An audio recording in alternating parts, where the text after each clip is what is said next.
Raila. You can do Museveni. You can do a Russian impression. But what does that got to do with the breakdown? So it means every day you can be doing a different version of the breakdown. Oh, okay. Why are you? Can't be a shame. You're being shameful about your gifts. You know, there's a story about God giving people coins. Talents. It was coins. Yes. In forms of coin. Yeah, talent was a coin. Sikuwa nalala church by then. Nilikuwa na hizo ma story.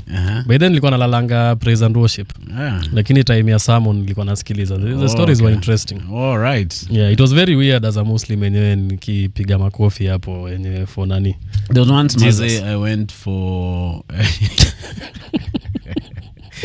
You guys, there was once I went for mass with my Catholic friends, because me I'm not Catholic, and tukaingia hapo ndani, alafu first of all ilikuwa around lunchtime so kidogo mazee priest akabomoa sana mwili ya Yesu. You know he takes the nyime akaumega mkate you know hiyo nyime baki, so the yenye iko kwa hiyo bowl so lazima clear. Yeah, so akaipepeta hiyo. In fact I'm even measuring Martin so akaipepeta, alafu sasa akakunywa hiyo damu ya Yesu yenye imebaki. You guys nilimeza mate bigi sana. Yeah. But now during in fact I think that's the reason nilikuwa na meza mate during when guys are pangaing the line kupokea mwili wa Yesu. Sasa mimi nikaambiwa mwili wa Yesu wewe priest anasema mwili wa Yesu, alafu I think you're supposed to say something else, but mimi nikasema asanti. Mwili wa Yesu asanti, toka hapa wewe imposter. So I think they ask you if you accept Jesus Christ as your Lord and Savior, and then you have to say, that is not the one for pangaing, you guys. Let me tell you, by the you guys, me have eaten sacrament, by the I know. As a kid. But you guys, I don't think that's what they say. You know, me, I was seeing people, by the because I went to a Catholic primary school. So all through primary school, I was seeing people now during that Holy Communion getting the sacrament, and you know, like when you're going to that line, you're very humble. Yes, so you go there, you have to have a humble demeanor. Yeah, so it's either you remove your tongue and then the father places it on your tongue, or your palm. But every time I saw them, first of all, they are very humble when they're going there, and then when they receive the body of Christ, they go back to their seat and they sort of like so I thought all those things are because of the sacrament. Oh, you thought it makes so I was curious humble. First of all of how it tastes. Oh, okay. I thought it was sweet. So one day, by the way, I think my auntie was, you know how you launch a new house, you have to like do a mass in that new house so that you can be blessed and all that. So there was a service, there was a mass in my aunt's place. So me, I thought that was like a good opportunity. So while people were lining up, I snuck into the line, went there. Kaulizwa hiyo swali, I said yes. Yes. Yeah. The father placed the sacrament on my tongue, measured it. I was disappointed, my guy. Oh, you're expecting it was tasteless. I thought it was sweet. So after eating that, I went back and then I waited for the effect. I thought now after you eat it, it immediately now it forces you to bow down. There's an overwhelming feeling so of after humility. sitting down, I was looking around. I'm like, why isn't it happening to me? So that time now is where my mom realizes that his Muslim child has taken a sacrament. So I was really wondering if I have left the religion. The entire time I was just curious about the taste of the bread. You guys must, I think uliacha. You think me and Jesus are good? You guys think you're out, you guys. I don't know what you're gonna do, but anyway, story for another day. Bashir, there's a story I've been following. Remember, guys, we are live on YouTube, by the way. Sorry, I've almost slipped my mind. We're live on YouTube. Radio Gen KE is our handle on YouTube. The goodness with YouTube is you can be like Brian21 who says tuko ndani tena mno. You can send in your comments. We're gonna be live on YouTube all the way till 9 o'clock. So take advantage of that, because you can reach us directly. Blazius Momboy is also in the building. He's become a regular on our YouTube channel. Nasema show 10 moto tena sana mno, you guy. Wait, Bashir, I'm always fascinated as an artist by other artists who go up and then they come back down crashing. And the reason I'm fascinated is because I'm also in the art sphere. So I'm always looking at things. I always go there are some of these YouTube channels which are also chungulia, because you find someone has 126,000 followers lakini akona 2,000 views. So unashanga huyu kulienda aje? So I normally scroll uko chini to see huyu alifanya aje ndio views sasa zikapanda. So when you scroll uko chini unaona ziko juu, and then unaona mtu labda alichukua long break, consistency ikaingia mtaroni, alafu akarudi, ama they stopped doing the content that got them the followers. Yes, that's also another thing. There's a chick's page I was looking at. I don't want to say her name here, but I was looking at her page. She used to do a lot of I think youthful content, because she was young at the time. She was talking about dating and stuff like that. But I think her audience grew up and now maybe they are married.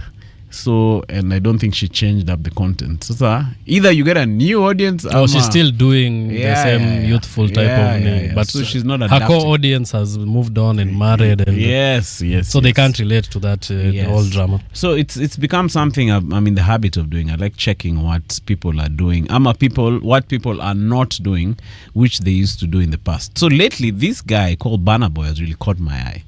Because I saw a video of him juzi. There was some audience members walikuwa hapo mbele na walikuwa nakaa nika wamelala. Hawako engaged na show. The guy was speaking his show. Sijui ni ngoma gani alikuwa naimba. We don't cast last. Check everybody go to breakfast. Wayo. So akapiga mayo, kumbe udem na boys usingizi sasa ndio ilikuwa imekita mizizi hapo kwa mayo. Wako wana chop breakfast. So akawajaribu na hiyo tonight will be your night. Unajua? Check it tonight will be your night. Aburuburu. Akawapiga na hiyo pia. Haikuwaka. Akaamua apige na gani ingine. I be common person, now your happiness still be my own. I think I've reached my limit. Research. I've reached my limit of Burna Boy jams. You can bank on it. Concert. So this guy, I'm sure those guys. He told them to go. He even called security and told security to chomoka. Last year, I came across a video of Burna Boy. I think somebody rushed him on stage or something. And then he left. He was in Nigeria that time. I don't like this thing. What are you thinking about Nigeria? So he bounced, Mazi. There's another day I was watching him, and then he pointed at someone over there and said, "You people, you can't come here and do that." And then he refunded them their money, seemingly on the video. So there was another time also, one of the people was not singing enthusiastically. You see how you are singing one of your best songs, and then one person is just looking at you. So he decided, I'll refund your money. You're not enthusiastic about being here, so take your money and go. And step out of here. So check it, get. Check it. So if you look at that and you fast forward and check out, see, I don't know if it's related, but there was a concert allegedly which he did, which was because he's right now on tour in the US. Oh, okay. Yeah. So there's a concert he did which was empty. I've seen a couple of videos. But now the problem is, sometimes you are doing sound check. Sometimes the show has not started. Guys were alleging it's sound check. Others were saying they even went and got torches and put them on the seats in your place. But I feel like if he continues with this trend, atakuwa waliobobea. But he said he does not care about all that. He didn't care about being a waliobobea. He said he was asked about that. About what? About chujaing his fans. First of all, he said he does not like dealing with broke people. He said that. He said that. Yeah, him is all about the money. He didn't deal with broke guys. Yeah. So who are the broke guys? See, the fans. Okay. Yeah. You guys like his level of arrogance. Yeah, but he's always had this track record of like having like a grandiose sense of being. He's always arrogant. Even like that time he had beef with Kenyans. He came to Kenya and I don't know he had initially the first time. Even the interview he did with I think Larry Mado. No, that wasn't him. It wasn't him? That was Davido. Like he's had that type of aggression towards his fan base. I don't know why. So maybe now it's being amplified. Now but it's always he's enjoyed a very long stretch of success. If you know Burna Boy, he's like that. Like it's not happened once, not twice, not thrice. Yeah. It's every year he always has to get into it with his fans. And I think that is now, concerts. so the concept of Achilles heel. Like this is the thing which maybe he's been doing, which people have been ignoring, but now he's kept doing it until he's spoiled, and now mazee imemfikia. Unaona tunamwongelea hapa Radio Generation. Unajua watu wangapi wanasikiza hapa Radio Generation? I know, but you guys, people are still listening to R. Kelly and P. Diddy. But they're not going to his concerts? It's because they're in jail. Jaribu apige concert uone kaa Well, they'll go. Akitokea, will they go? Yeah. Me, I think guys are disgusted about Burna Boy. They are disgusted. But this is a new era. This is a new era of being. It is a new era. But to be honest, his songs are really good. Yeah. Me, I'll still listen to his songs. If Burna Boy comes to Kenya, me, I'll still go. If I have the ability, I'll still go. What if akufukuze na $10 ya hiyo zika? It's okay. At least Burna Boy aliniona. Yeah. Okay, me, I'll cut that clip and I'll say me, I was the guy who Burna Boy banished from his concert. What I'm trying to say is, I'm not saying that he's reached a level of success where I don't feel there's any level of success where you can be rude to your fan. You know, like there are the people who have literally gotten you where you are. You know, you don't understand the situation. Maybe those guys were drunk the whole day, and by the time they were getting there, you don't understand. But he has that abrasive approach when it comes to his fans, which is not right. But the one thing people will not do is, as they are saying, that they'll cancel him until he goes back to the village of Nigeria. That guy will pattern himself in Ibadan. I don't think he'll go. He won't go back to Ojuoleba. Where is it? Ojuoleba ni boy mwingine Wizkid. It's still kwani haezi enda huko. Maybe it'll be so bad atajipata Lwandeti. Check it, how I started selling tire in Lwandeti. I used to be very big artist. Then I became very arrogant. I used to chase people from my show. I'd refund them the money. And then somebody called Bashir said, I will not be affected. And now I've been affected. I'm in Lwandeti selling tire. I don't think he will. Because Matenye akiuza tire Lwandeti tena ni buy mataya kwake. Bora tu aniimbie a few songs. Did you see that? Burna Boy. Yeah. You guys, sikujua uko hapa, cheki mimi na kamera yangu. So, do you know Swahili? Good. As you're fixing the tire, in if slow punch ama ni nini? Sing for us, nini. Tonight will be a night. Check it, Burna Boy. Tonight will be your night. I believe.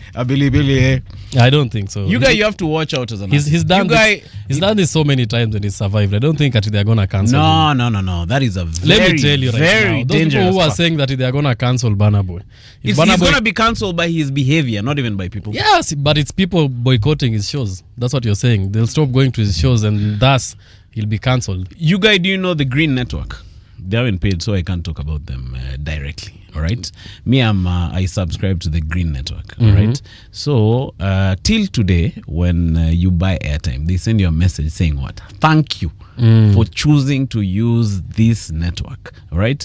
If you're flying with our local, carrier, all right, the pride of Africa, when you're getting in there, thank you for flying, KQ. You get what I'm saying? So these companies, which are very, very big, even, these soda companies, like any company, what they're sold, one of the things they do is no matter what level they are, they take that customer care to the ultimate level, and they use word like, thank you, we appreciate you for being over here, we appreciate for you using our service, and they don't have to. Like I'm the one who needed the service. I wanted to send my money. These guys send my money, and they're still thanking me. So what you learn from that is whatever level you're at on in life, if you forget thank you and just common courtesy, you guys will really come crashing down. Na utakuwa unauza mataya pale jua kali. But I can argue that type of behavior is part of his sort of persona. Like we know Burna Boy because he's like that. Like it's become but to be honest, I never knew. You always think Burna Boy is a kind guy. I thought he was a decent fella. Give me one thing he's ever done that you're like, hey, Burna is a polite. Aliimba hiyo ngoma ya Tonight Will Be a Night. Nilikuwa napenda hiyo ngoma yangu yote. Burna Boy is always like that. Like he's always he has that, and it's like it speaks to more. If you meet any Nigerians are like that generally. They are very arrogant. They are very prideful. It's part of their culture. So I think maybe it's just being Nigerian or something. Maybe his mother. You guys. His mother is his manager. A good story is Mike Tyson. Remember Mike Tyson became arrogant towards the end of his career. Yeah. Like he said, biting in a Holyfield.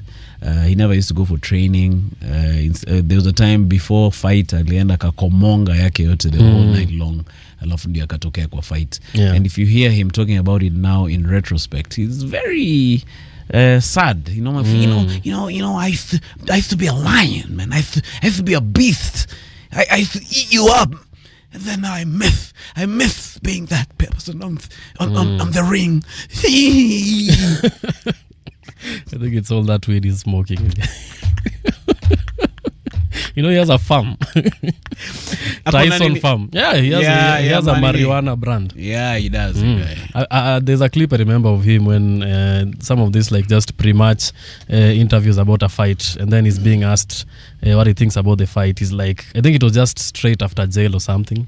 He was saying the way he does not care about the belt, about the accolades, about even you think this is garbage. Even Morgan. Yeah, he said this is garbage. This is garbage. I don't like any of this. He said, I'm only interested in stripping his health away from him. Oh, you're talking about now even before. pre-match? Yeah. Oh, okay. Can you imagine you're just there practicing before going to a fight, and then the guy next to you is saying he doesn't even care about winning. He just wants to strip your health away from you. I think there's a day he said, I'm going to eat your kids. Yeah. That guy was scary, Joe. But you guys, one of the things I've learned in my 44 years, in fact, another friend of ours, his mom, Eriko, remember Eriko, my buddy? He was there, I was with him over here. So he was telling me the way his mother told him the way hakuna pesa ishangi. You guys, kuna pesa zingine, you think you're thicker than you're freaking on another level. Lakini mazee, hiyo pesa unapata imeisha. So there's no, in fact, she was telling us about some other guy who used to do some weird deals. Then I was like, yeah, anafanyanga hizo vitu. Lakini wewe ngoja utaona, mpatie 10 years. You guy say anaishi hiyo maisha mother alikuwa na predict. In fact, my pal was telling me about this guy. He went and visited him and saw the things that guy is pitying now. This is a guy who used to be a baller and a short caller, but he wasn't doing legal stuff. So just as my pal's mother predicted, the guy is you guy on the ground, you guy. And I'm not celebrating his failure. I'm just saying there's a route you use which while you're there you think you're, how easy goes on them to. Look at Mike Tyson. Mike Tyson Maze was on the pinnacle of life. At least now he's clawed his way back. But all that money, Kusha. Have you ever read the way he anakutana, like somebody would take his car alafu anasahau amekupatia gari yake. You guy, he'd spend $1 million in a day and buy a watch. Sijui anapatia msee. He used to katia chicks with money.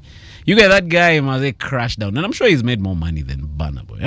Yeah, definitely. I think he's made well over a B. And then also there's also like the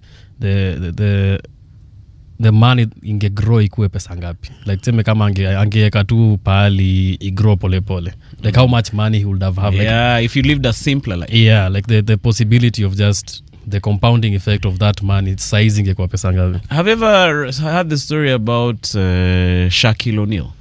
The way he had the first time he got some money, he went, he bought a Benz or something in a digs. I know I'm butchering the story. And then he went and also bought the same for his family members. So in an instant, he had wiped out of a mail from his account. Yeah.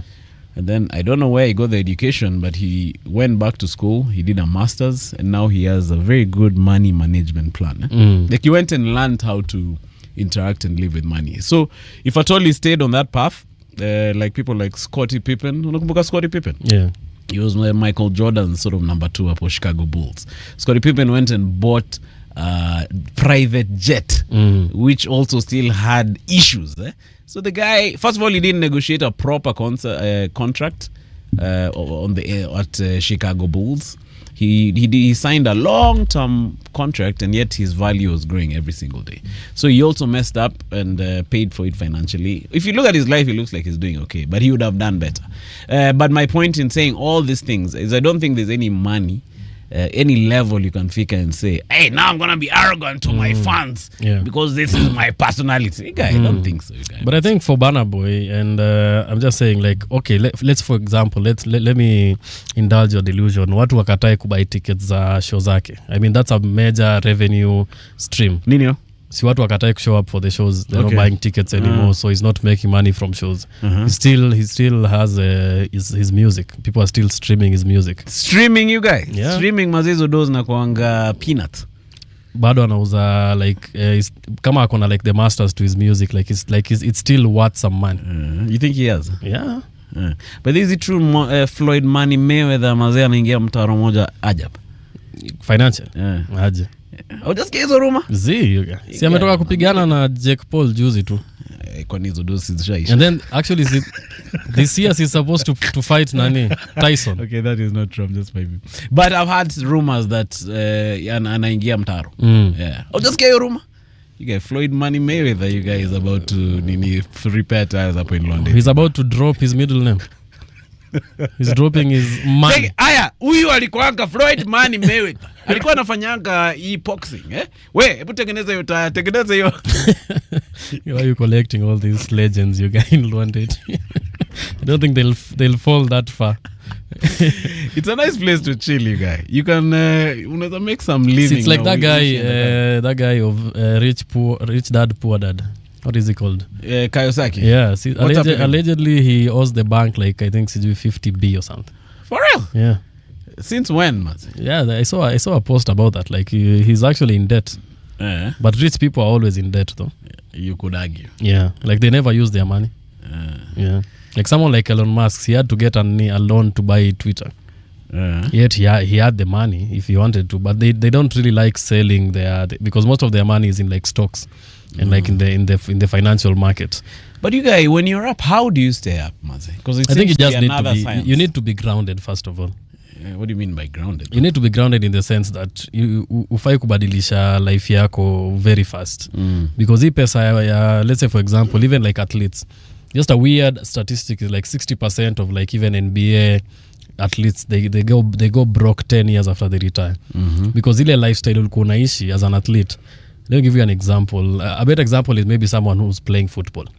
You know, they're paid per week. So let's say a player in Manchester City, you're being paid, let's say 200k pounds a week. You're living in London, you're definitely living in a good neighborhood. You don't own the house, maybe you're just renting it. Like your expenditure is still very high.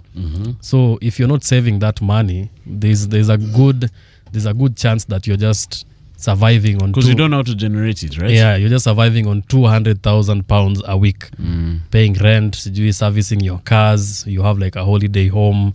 So I feel like once your expenditure balloons to fit the amount of money you're making, the same way the big best man was telling us, like a lot of people live up to their limits, not below their limits. So I think like unafaa maintain lifestyle yako. You know, we have a lot of people like even Kante, he used to play for Chelsea. Like he was a humble guy. Even when he was making a lot of money, still drove a small car. Is the guy who had a smashed phone? Yeah, that's Mane. Oh, okay. Yeah, Sadio Mane. Yeah, Sadio Mane. Kante is another guy? Yeah, he used to play for Chelsea. Oh, is he? He's from France. Oh, he's French? Yeah. Oh, okay. But he's just Congolese if you look at him. From the way he talks. Yeah. So he lived like a very just simple life. And I feel like those people are the people who are... And how's he doing now? I don't know if he retired or he's still playing, but like... And like, because a lot of athletes now, even musicians, like you start making money and then you start living like a superstar. But sometimes these guys bait you, Mazi. These guys for Bugatti come, they start offering you cars. Yeah, no. They do. They just give you a car. Why? Yeah. See, you're a superstar. You have eyeballs. So they give you a moti. You guy, you wanna. But how are you gonna service that car? You guys? See now, 200k. You guys. Per week. And then also another way they lose a lot of their money is the women they end up with. The snow bunnies. The snow bunnies, like you're a big star. Where do the snow bunnies find them? I don't know why, like the higher you go up in the world, the more the snow bunnies. Yeah, I think so. Nasemanga the higher you go, the cooler it becomes. So it's like there's always snow at the top of the mountain.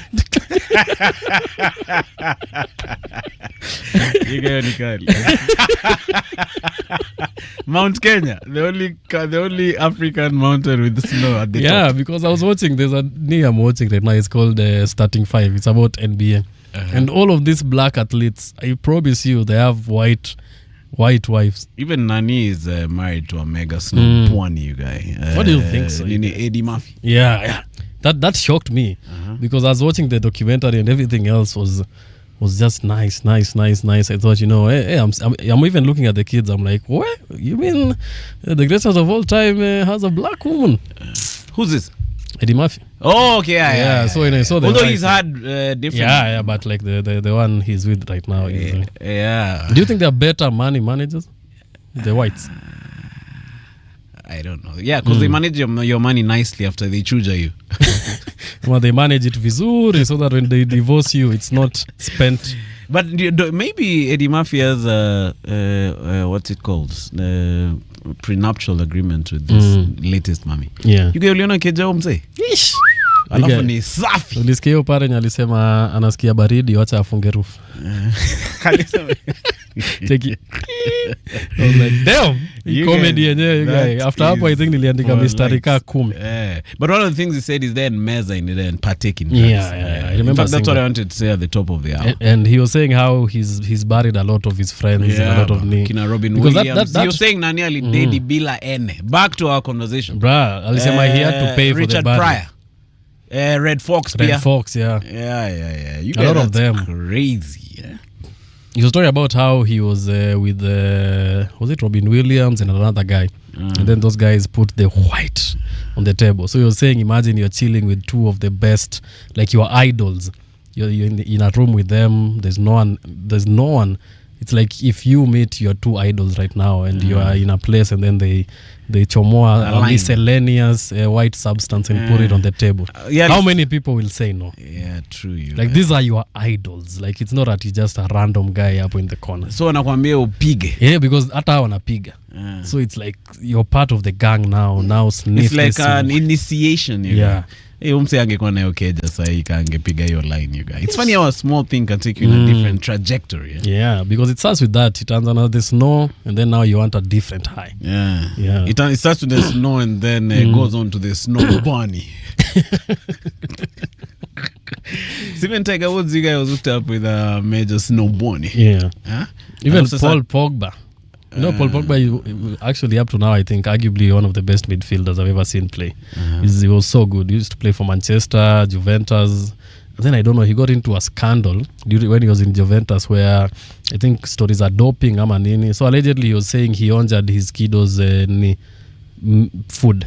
Like you're making your kiddo like Cerelac and then you onja it. So apparently it has a substance. They don't say ati wacha tupime testosterone ama nini. They pima some of those chemicals that are found in these things. So even wakapatikana, he was given like a 2-3 year ban from playing football. Oh, okay. And he's never recovered since. So during that time, as his white wife, you guys. Seriously, you guys, that is sad. So I think he recently got back to playing football. I don't know which club he went to, but he was crying. He was so Division 8. Yeah. I think anacheza maze FKF. You guys anacheza London United. Uzako hapa maze Gor. You guys, that is rough. Wait, now my comments hapa watu wamefurika kama nzige, you guys, like a nonsense. Hey, we have so many guys watching. Geoffrey Ngugi says they say the white bunny thing is because the sisters are poor in financial management. I think these guys are just preaching against us and our sister and you guys. Yeah. You guys say what manage those zako lakini si wewe utakuwa nayo. You need to be careful. Unaona kasa Tiger Woods. Like see Tiger Woods was true by that mommy of his. But then again he was also komonging left, right and center. You got everywhere. Yeah, man. Even in northwest. What do you mean? See, like every that direction. Nani? Tiger Woods. Yeah. he was meaning okay. Southeast west. I almost said something using the word wood. Wait, Ambrose Kuloba Mazee anasema Kante is in Saudi league now. Allegedly, Sadio Mane gives his village mates a stipend of $17 a family, you guy. Hey, lakini hii kuwa na doa alafu kuna kupatiana tu ocha you guys. What do you think of that, you guys? No, for Mane actually, because hiyo story yote ilianza because of the broken phone. So I think he was photographed carrying that broken iPhone. I saw that too. Yeah, and then he was asked. So he said in his village, because he comes from is it Senegal? He comes from Senegal. From his village, he's saying, because he used to play ball there.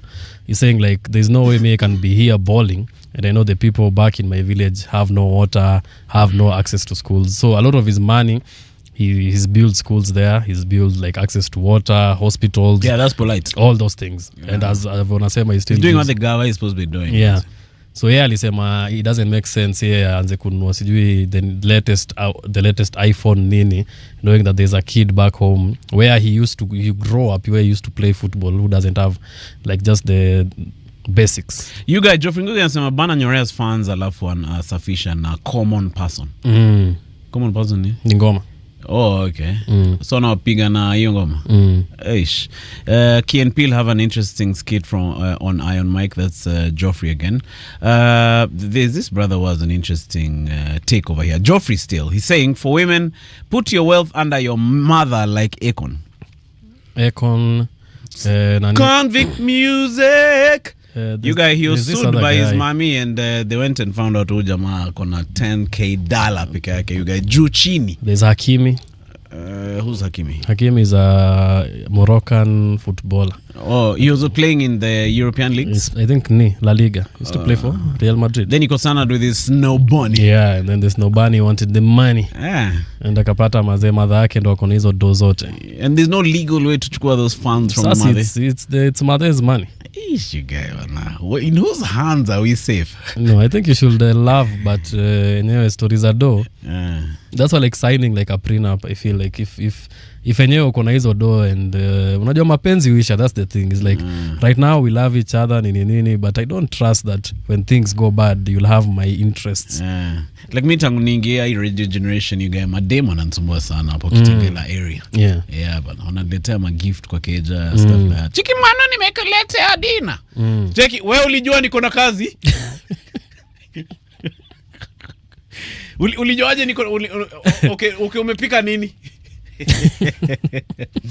No, but would you still, if you're playing at that level, and I'm talking about wachana hata na soka in life, on those levels where these guys have access, can you really operate there, you guys, with our sisters from Apple Wandeti village? But now that's the thing.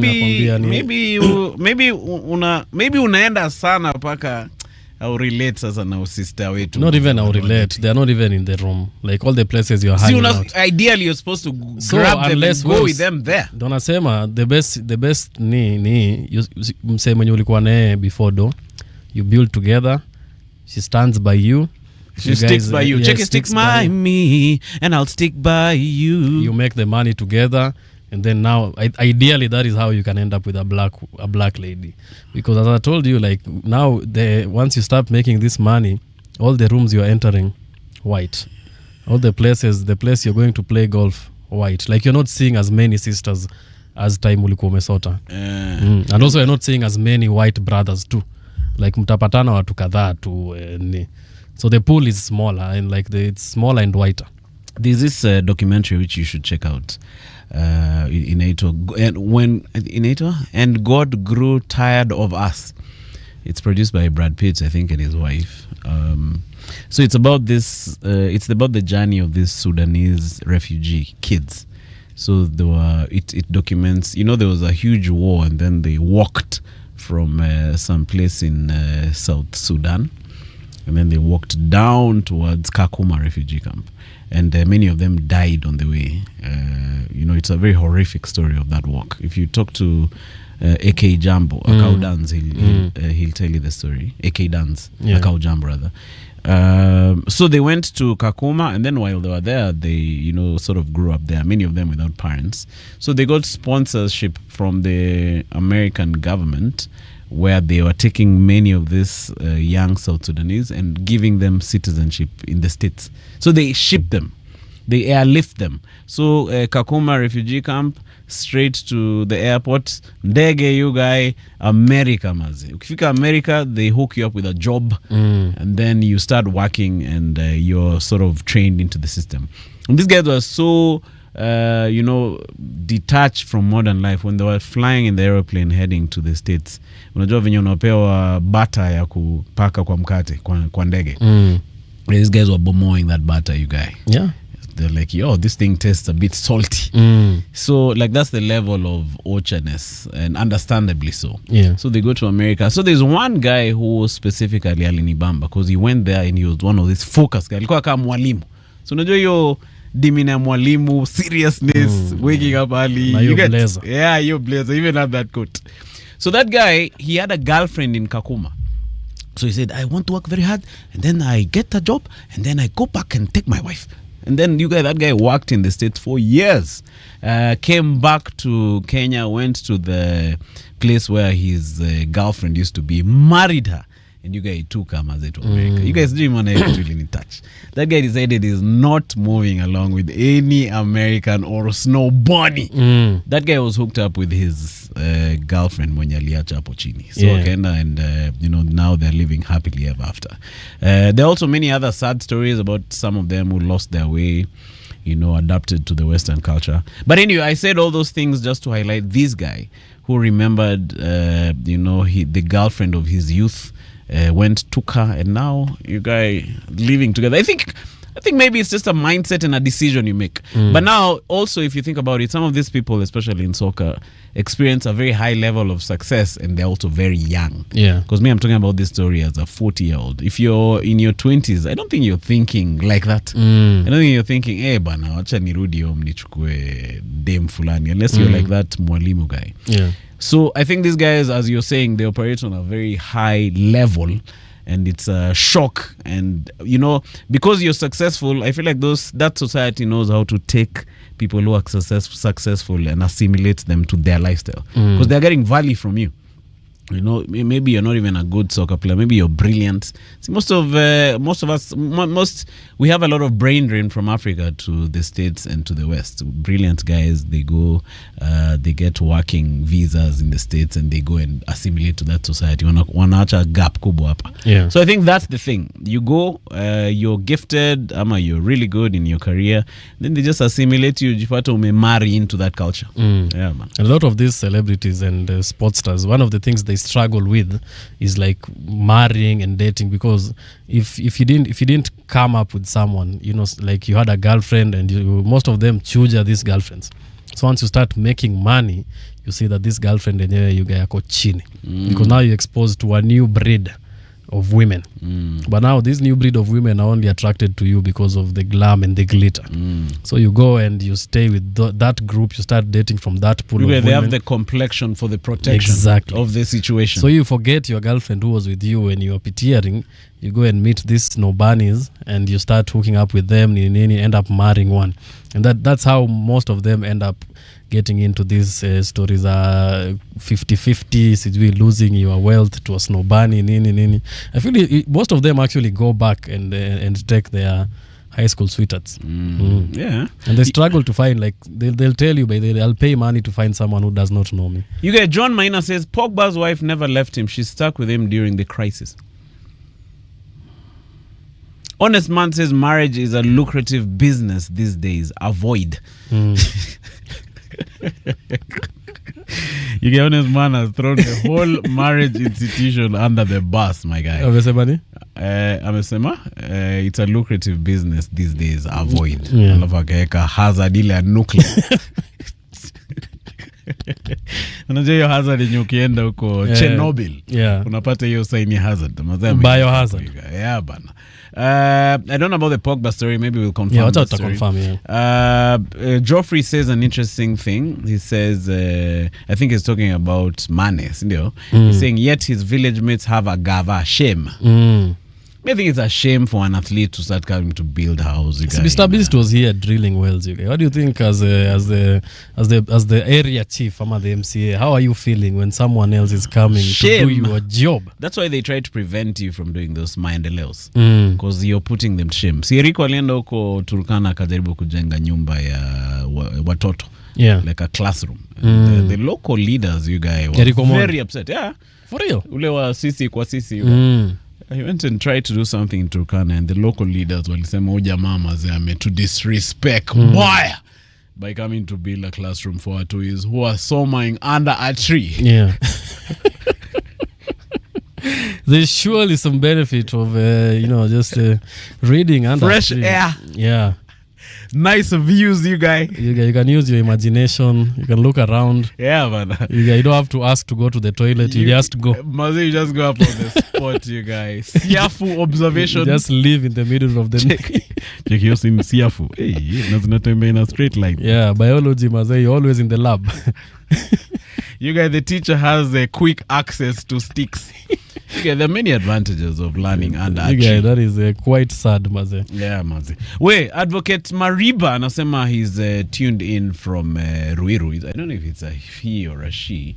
You have to be very careful, Mazi, na hizi majina kwa internet. Lakini Advocate Mariba is tuned from Ruiru. Sorry, Advocate, I can't see your profile picture properly.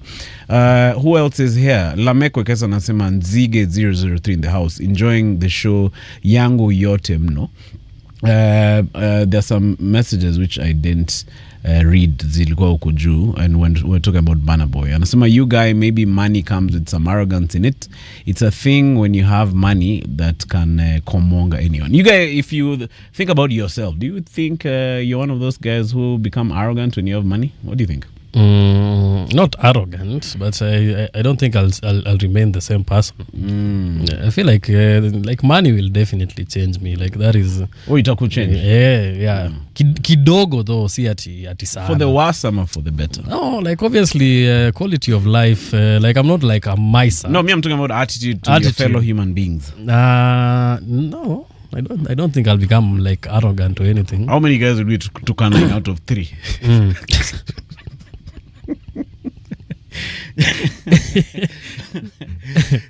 Wachana na mimi wewe. Unajua mimi niko na pesa ngapi? We toka hapa. Eish. Ni aje bro. When you are tattoo, so you have to be kind. Nimefika limit. I think money amplifies your character, whether you're broke or rich. See, the arrogant broke guys. Yeah. So even when you get the money, you'll just be arrogant as someone who has money also, you guys. Yeah. So I don't think it actually amplifies your character rather than changes it. So if you're an arrogant broke guy, you'll just be an arrogant guy with money, you guys. Yeah, if you're rude, if you're all that, if you're abusive, if you're whatever bad character you have right now, it's just like alcohol. Like it just brings out who you really are. Kitambo when I was younger, I was a very arrogant guy, especially with watches. So nilikuwa naenda kwa, so you know the way you go to a complex kama hapa Radio Generation, then you meet the watches up at the entrance. So I never used to talk to them kindly. Like I used to talk to them in a manner. So nakuliza unaenda wapi? Unasema naenda pale. You get? Like I had an attitude on arrival. So I used to always be. So saa zingine ilikuwa nani, obviously it would mess me up because they'd not allow me to enter the complex because they could smell my attitude from far, and then it used to ruin my mood. Because ukikorofshana na mtu, obviously you guy like it'll ruin the rest of your day. You know what I mean? So it took me a while to realize that like that's wrong. But I was younger those days. I think I was in my early 20s. So I learned, number one, that first of all, this guy is not asking me where I'm going because of any other reason. That's his job. Yeah. Like job yake ni kukaa hapo. And yes, there are some arrogant guards, but their job is to stand there, get your ID, figure out where you're heading out, get your documents. So you just have to just go through the process. If you think they're arrogant, maybe just suck it up.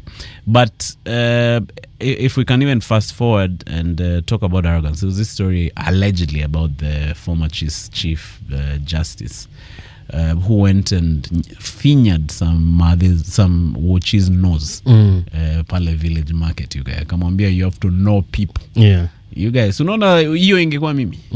Yeah? Can you imagine if I grew up without changing, you guys, and then I'm arrogant all the way? Then you get successful. Yeah, you become successful. You go unafinya mapoa ya mtu alafu unavutwa kazi, you guys.